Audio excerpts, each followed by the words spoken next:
আমি last duty করছি 6টার সময়। যারা ফোর্সে চাকরি করে ওনারা জানে যে 6টায় ডিউটি যারা করে তারা কখনো ওই সকালবেলা কোনো কাজে অংশগ্রহণ করে না। কিন্তু কি কারণে আমি নিজেও জানি না, বললো যে দরবারে যাবা।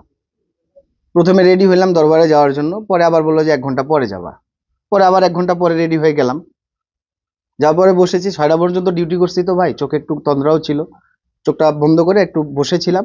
হঠাৎ একটা আওয়াজ পাইলাম, শুধু এর বাইরে কিছু পাইনি। যে একটা শব্দ হইলো, বিকট আকারে একটা শব্দ হইলো। শব্দ হওয়ার পরে সামনে দেখি কেউ নাই, সামনের লোকগুলা দেখি যাচ্ছে আর পিছনে দেখি খালি হয়ে যাচ্ছে, দরজার দিকে সবাই। এটুকুই শুধু দেখছি। খুব কষ্ট করে মানুষের পায়ের নিচে পড়ছিলাম ভাই। থাই গ্লাস একজনের ভাঙছিল, থাই গ্লাস ভাঙা থাই গ্লাস দিয়ে বের হয়ে নিজের জীবনটা রক্ষা করছি। করার পরে যখন ওখানে বের হয়েছি, জীবনটা বলতে কি, আমরা তো বুঝতেছি না ওখানে কি হচ্ছে, সবাই ছুটাছুটি করতেছে, মনে হচ্ছে কিছু হয়েছে এই টাইপের।